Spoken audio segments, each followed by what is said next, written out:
से उड़ान नहीं होती है, हौसलों से उड़ान होती है और मंजिलें उन्हीं को मिलती हैं जिनके सपनों में जहाँ। आज के अपने YouTube चैनल एमन इंस्टीट्यूट में आपका स्वागत है। तो चलिए समझते हैं। हमने पिछली 2 वीडियो में पुर्तगालियों का आगमन तथा डचों का आगमन पढ़ लिया था, तो हमको आज ब्रिटिशों का आगमन पढ़ना है। भारत में यूरोपीय कंपनियों के आगमन में ब्रिटिशों का आगमन कैसे और किस स्थिति में हो रहा है। तो इस स्थिति को समझने से पहले आप समझिए कि जब भारत ब्रिटिशर्स आ रहे हैं तो उनको आने का रास्ता कैसे पता चला। ठीक, तो ब्रिटिशों के आगमन को हम निम्नलिखित 4 चरणों में बांट लेते हैं, जिससे समझने में आपको बहुत आसानी होगी। तो प्रारंभिक स्थिति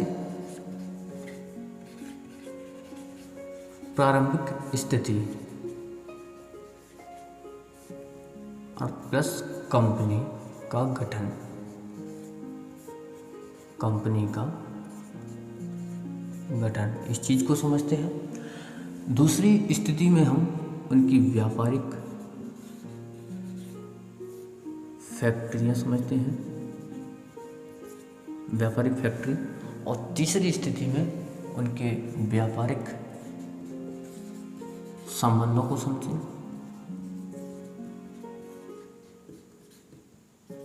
और चौथी स्थिति में अन्य घटनाक्रम को समझते हैं। तो इन 4 चरणों में ब्रिटिशर्स को समझते हैं। क्या होता है कि सन 1578 की बात है, जब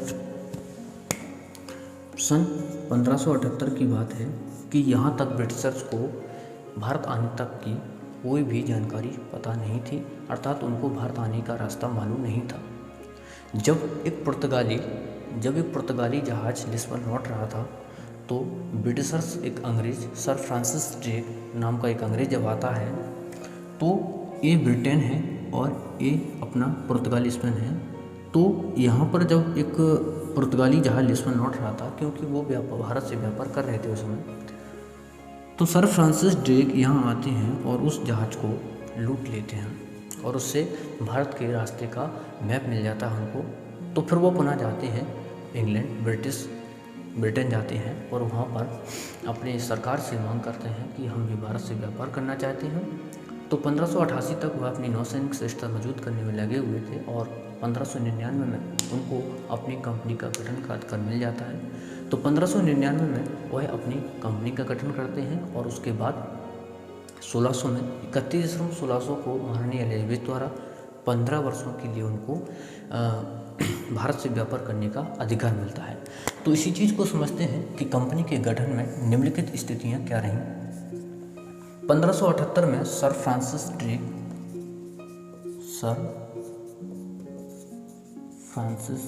ड्रेक ये क्या करता है, उस जहाज को लूट लेते हैं। उसके बाद की स्थिति को समझें तो 1599 में इनकी कंपनी का गठन होता है और उस कंपनी का नाम है ब्रिटिश ईस्ट इंडिया कंपनी। तो British east India company,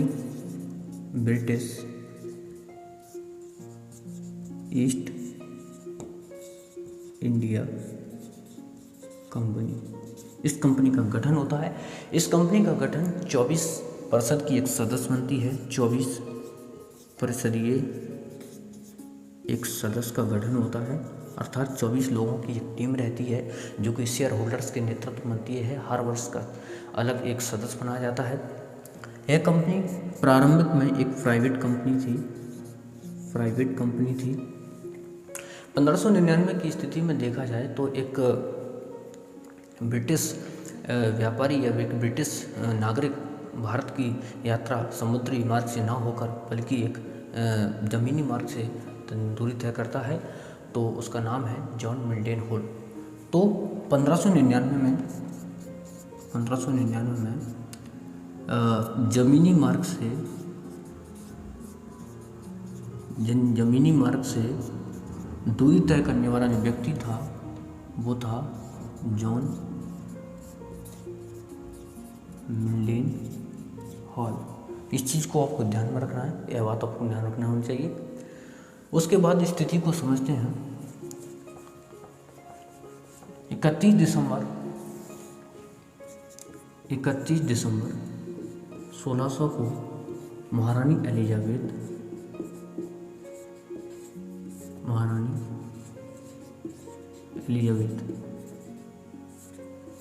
Elizabeth उनको 15 वर्षों के लिए भारत से व्यापार करने का अधिकार देती हैं। कितनी? 15 वर्षों के लिए।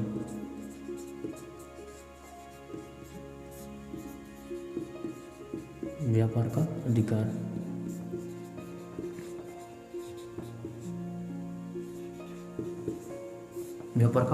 देते हैं। तो कंपनी का गठन तथा उसकी प्रारंभिक स्थिति को समझ लिया है। अब इसके बाद हम फैक्ट्रियों का गठन और उनकी स्थापना को समझते हैं कि ये फैक्ट्री कहाँ कहाँ स्थापित कर रहे हैं।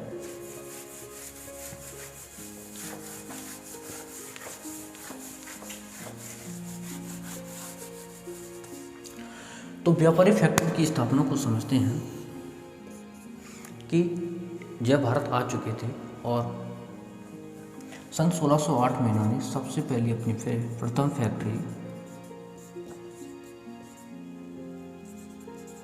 प्रथम फैक्ट्री सूरत में स्थापित की।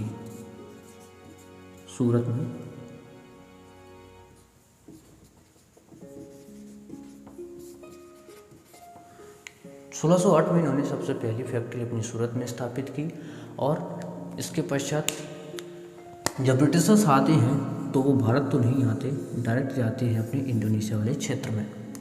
जैसे ही वो आते हैं इंडोनेशिया वाले क्षेत्र में सन 1600 में 1601 और 1603 के करीब वो यहाँ पर रहते हैं इस इंडोनेशिया वाले क्षेत्र पर। और इंडोनेशिया वाले क्षेत्र से यहाँ से जेम्स प्रथम अपने एक व्यापारी को भेजते हैं जिसका नाम है William Hawkins. Captain William Hawkins को भेजते हैं जहांगीर के दरबार में व्यापार का अधिकार प्राप्त करने के लिए। तो वो इस सूरत वाले क्षेत्र से जहांगीर से जाते हैं और व्यापार का अधिकार प्राप्त करने के लिए, तो उनको यहाँ पर अधिकार नहीं मिल पाता है। तो पुनः जेम्स प्रथम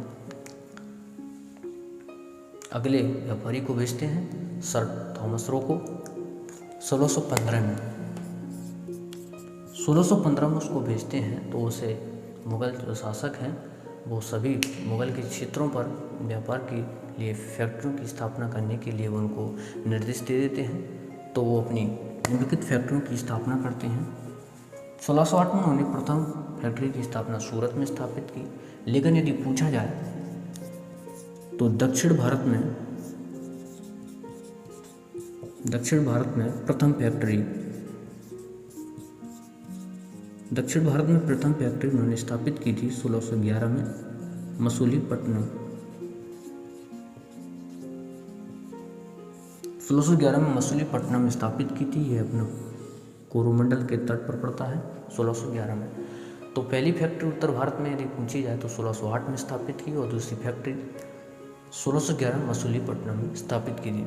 1613 में इनको व्यापार का फैक्ट्रियों की स्थापना करने का आदेश मिल जाता है, लेकिन उससे पहले ये अपनी 1608 में सूरत में फैक्ट्री की स्थापना कर लेते हैं। 1615 में इनको मसूलीपट्टनम में फैक्ट्री खोलने का अधिकार मिल जाता है। उसके बाद 1633 में ये अपनी मद्रास में कोठियाँ खोलते हैं। 1651 में हुगली में खोलते हैं। 1651 में ये हुगली में अपनी फैक्ट्री की स्थापना करते हैं और 1688 में ये अपनी बम्बई में फैक्ट्रियों की स्थापना करते हैं। तो ये निम्नलिखित फैक्ट्री हैं, इन चीज़ों को याद रखने का प्रयास कीजिए। तो आगे की स्थिति को समझें कि इनके निम्नलिखित व्यापारिक संबंध कैसे रहे। तो व्यापारिक संबंधों की जब बात की जाए, ये तो इनकी निम्नलिखित फैक्ट्रियाँ थीं। तो व्यापारिक संबंध, क्योंकि फैक्ट्रियाँ तो इन्होंने स्थापित कर ली, तो भारत में आ रहे हैं, तो भारत से व्यापार करने के लिए इनको जगह की भी ज़रूरत है और कहीं ना कहीं वो मुग़ल शासक यहाँ हैं, तो इनको उनसे ऑर्डर लेना पड़ेगा कि किस किस क्षेत्र में व्यापार कर सकते हैं। यदि कोई गलत कदम उठाते हैं तो उनको उस चीज़ का भी मुकदमा भुगतना पड़ता है। तो समझिए व्यापारिक स्थितियाँ क्या क्या रहीं। 1651 में जब हुगली में ये अपनी फैक्ट्री की स्थापना करते हैं तो सासूजा सासूजा की मदद से इनको बंगाल, बिहार, उड़ीसा की 3000 वार्षिक की दर से इनको 3000 वार्षिक रुपये की दर से इनको वहाँ पर व्यापार का अधिकार मिल जाता है। और उसके बाद अगली व्यापारिक स्थिति को समझा जाए तो 1686 की स्थिति को समझा जाए कि ये जो ब्रिटिशर्स हैं वो हुगली को लूट लेते हैं, तो औरंगजेब इनको अन्य क्षेत्रों से, सूरत से, मछलीपट्टनम क्षेत्रों से भगा देते हैं। तो यह 1687 में अपनी राजधानी सूरत से बम्बई स्थापित कर देते हैं। सूरत से बम्बई स्थापित कर देते हैं। इनको जो बम्बई मिला था वो 1661 में पुर्तगाली राजकुमारी कैथरीन की जब शादी हुई थी ब्रिटिश राजकुमार चार्ल्स द्वितीय थे, तो उस समय इनको 10 पाउंड में बम्बई दहेज में दिया गया था। तो वही बम्बई पर ये अपनी 1687 में वहाँ पर अपनी राजधानी स्थापित करते हैं। तो 1687 में उन्होंने राजधानी स्थापित की। औरंगजेब ने हुगली लूटने पर भगाया।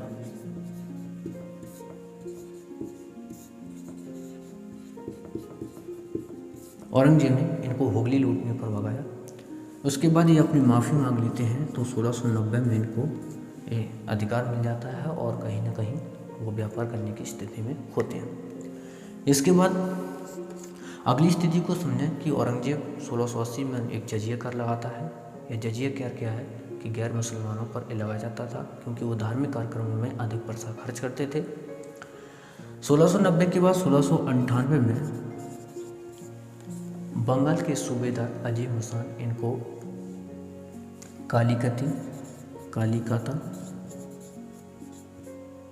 कालीकता और गोविंदपुरी और उसके बाद अपना कालीकता, गोविंदपुरी और एक और क्षेत्र है, उस इन तीनों क्षेत्रों पर इनको व्यापार के अधिकार देते हैं। तो ब्रिटिशर्स इन क्षेत्रों को मिलाकर एक किले का निर्माण करते हैं, फोर्ट विलियम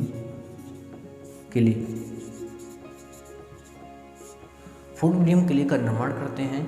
फोर्ट विलियम किले क्या है, एक किलाबंद फैक्ट्री होती है। इसकी स्थापना जॉर्ज चॉर्नोक ने की थी।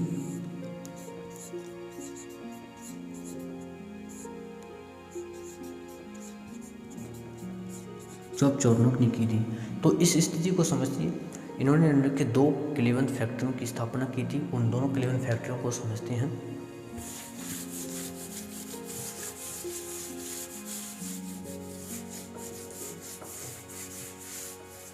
उन दोनों किलेबंद फैक्ट्रियों को समझें तो 1640 में विजयनगर के शासक के कोई प्रतिनिधि होते हैं, चंद्रगिरी के राजा से है उस मद्रास में चंद्रगिरी के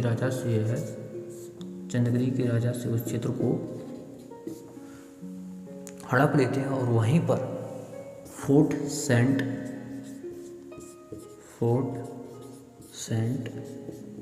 जॉर्ज किले का निर्माण करते हैं। यह किला मद्रास में स्थापित होता है।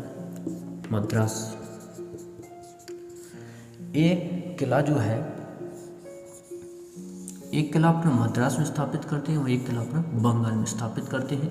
तो बंगाल के क्षेत्र में यह 1640 में फोर्ट सेंट जॉर्ज किले का निर्माण करते हैं और कलकत्ता में 1698 में फोर्ट विलियम किले का निर्माण करते हैं। इस किले की स्थापना जॉर्ज चॉर्नोक ने की थी। स्थापना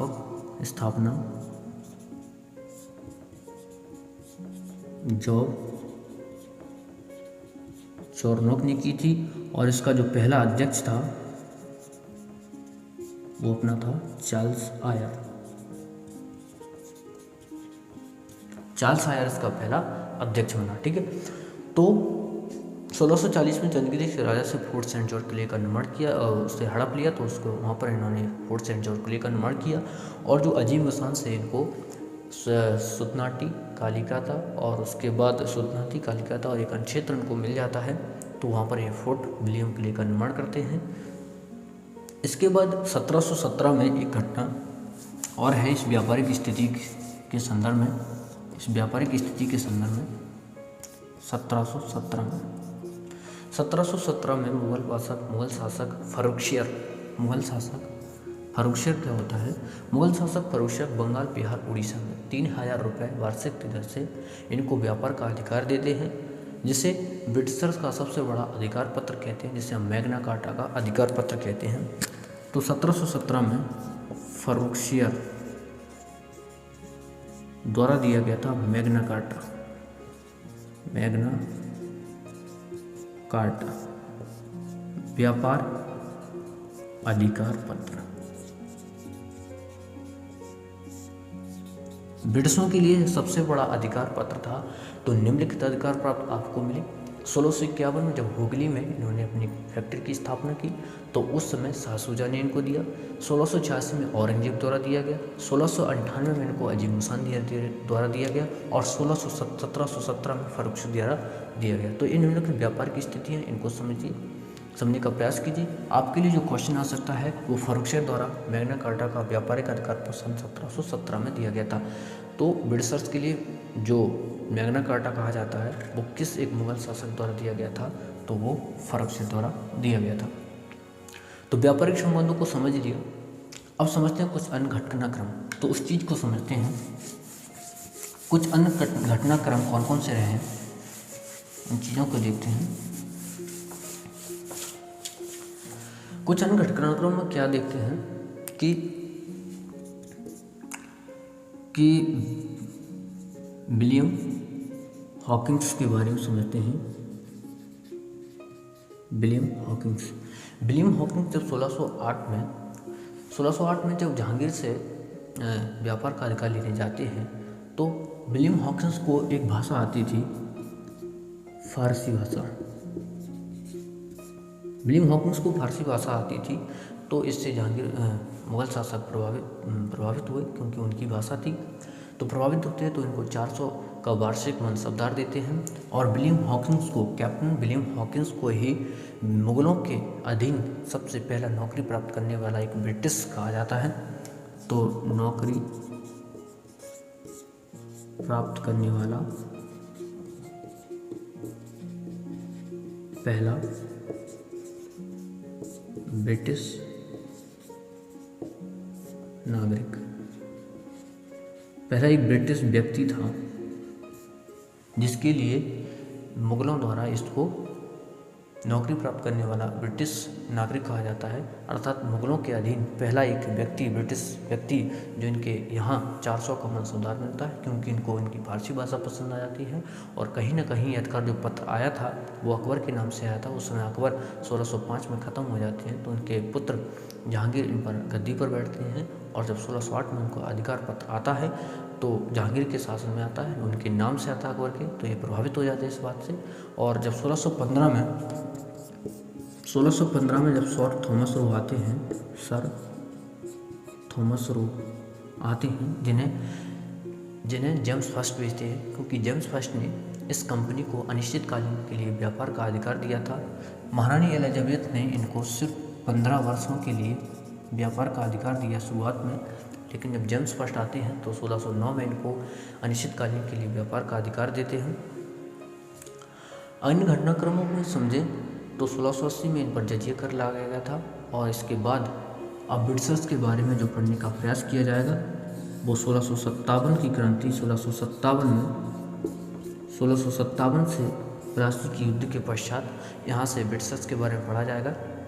ब्रिटिशर्स का और डचों का तथा ब्रिटिशर्स और पुर्तगालियों का, ब्रिटिशर्स और फ्रांसीसियों का इनका संबंध आपको एक वीडियो बना दी जाएगी, जिसमें आपको यूरोपीय कंपनियों का आगमन एक ही वीडियो में सही कंपनियों का सार निकाल दिया जाएगा। तो कोई समस्या नहीं होगी आपको। यदि आपको यह पूरा टॉपिक अच्छी तरह समझ में आता है, इसका आप नोट्स बनाते चलिए। आप किसी भी एग्जाम की तैयारी कर रहे हो तो आपको यह नोट्स बहुत महत्वपूर्ण रहेगा। थैंक यू दोस्तों। अगली वीडियो आपको बहुत जल्द मिल जाएगी।